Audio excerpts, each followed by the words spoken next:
New Zealand's second largest dairy cooperative is headed into Chinese hands, leaving a sour taste in the mouths of many shareholders.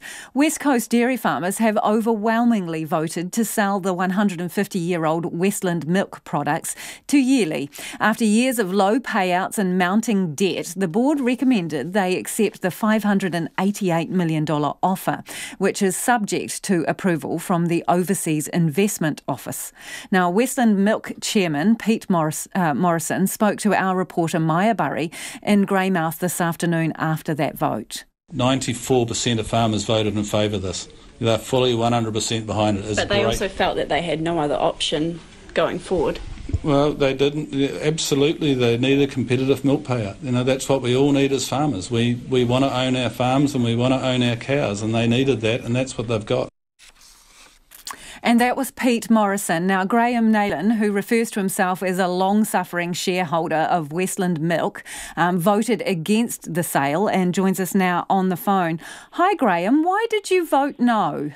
I guess it was just a symbolic vote against, and a bit of my own requiem for the unnecessary death, I guess, of what was a great West Coast and New Zealand company. And it was particularly galling for me that we'll now be foreign-owned rather than a New Zealand cooperative. So you knew that you were going to be in the minority voice here? Oh, absolutely. I knew right from the day that the sale was first proposed that there was no way it was not going to be voted for. So how much pressure were farmers feeling to get this through? Oh, I think a lot of pressure. I mean, from their own banks, as well as the pressure of the low payout over the last few years has induced up and down the coast. So were they, a lot of them, financially against the wall? No other choice? Absolutely, yeah. Well, the word on the street is that over 30% of the farmers were in a precarious position, I guess, with their banks. So whose fault is it that it ended up this way? Oh, well, I guess in terms of whose fault it is, if you listen to what Rod Oram said, it was the fault of the very conservative board way back in 2001 when the restructuring came in and we decided to remain independent and didn't set a share price that reflected the fair value for entry and exit that the Fonterra shareholders got. So, right from then, but I guess more recently it's been a string of directors and chairmen and CEOs that have taken what was once a cash-rich company down to a cash-strapped and virtually broke company. Yeah, so as you point out, this did not happen overnight. So how much of a fight did you and the other shareholders put up over the years to get this turned around? Well, personally, I think I was the only shareholder in the West Coast that actually put a submission into the Select Committee when the Restructuring Act went in 2001. And in fact, I went up and personally appeared before the committee, virtually begging them to give us the share value that the Fonterra shareholders were going to get. And I felt that without that, we were in a precarious position. I also voted against going independent, and at the time that we went independent, unless we adopted the model that Tatua have adopted, where they actually ring-fenced the supply and said, let's look after this supply and not let anybody else in. And I've been pretty vocal for the last 19 years in trying to get that share price lifted to a level where, the new people coming in didn't ride on the backs of those people that have been here for a while and have had years and years of retentions in their payout. So I feel I've done my part. I even went to the trouble of standing for board of directors against the then chairman, Ian Robb. So I feel You've gone down fighting. My duty as a shareholder. Yeah. So the chairman, Pete Morrison, reckons it's a good day on the coast. Is he right? Well, I guess if you look at a company that's virtually on its knees and the independent valuation was 88 cents to $1.38, you'd have to say yes, $3.41 is a good day for the coast.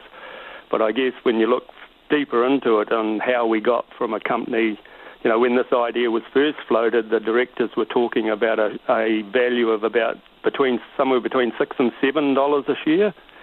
and then to end up with 341 is a bit of a gut-wrenching thing. But in terms of where the independent value is, I guess you'd have to agree with Pete that it is a good day in that respect.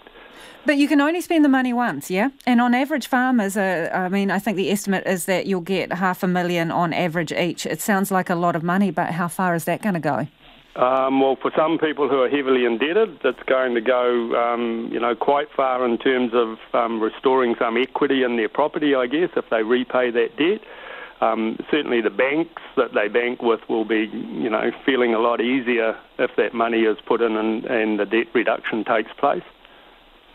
So do you think that this could potentially be the beginning of the end for dairy on the West Coast? It's hard to say, really, whether it will. I think dairying will probably be always here, but in what form it will be, I guess it's anybody's guess now. It's out of our control. Do you mentioned the fact that you were opposed to it going into foreign ownership. So would have you been happy, as you can be, for it to be sold as long as it wasn't offshore?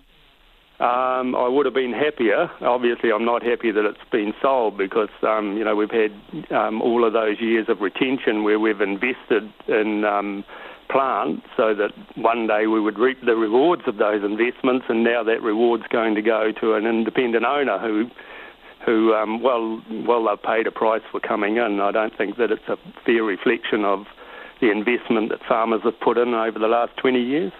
There's a guarantee now for 10 years around your milk price. Yes.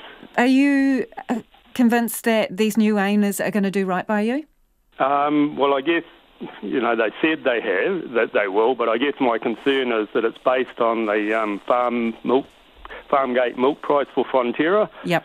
And if you look at the position that Fonterra's in, they're sort of going down the same road as Westland, it would seem, and so there's a lot of retentions that are going to be needed in Fonterra.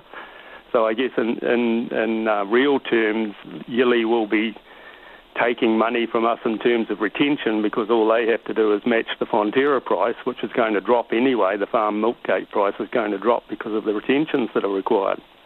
Hey, appreciate you joining us this evening. That's Graeme Neylon, who voted against, it was a protest vote, as he said there, against the sale of the Westland Milk Co-op. It's going into Chinese hands as long as it is signed off by the Overseas Investment Office.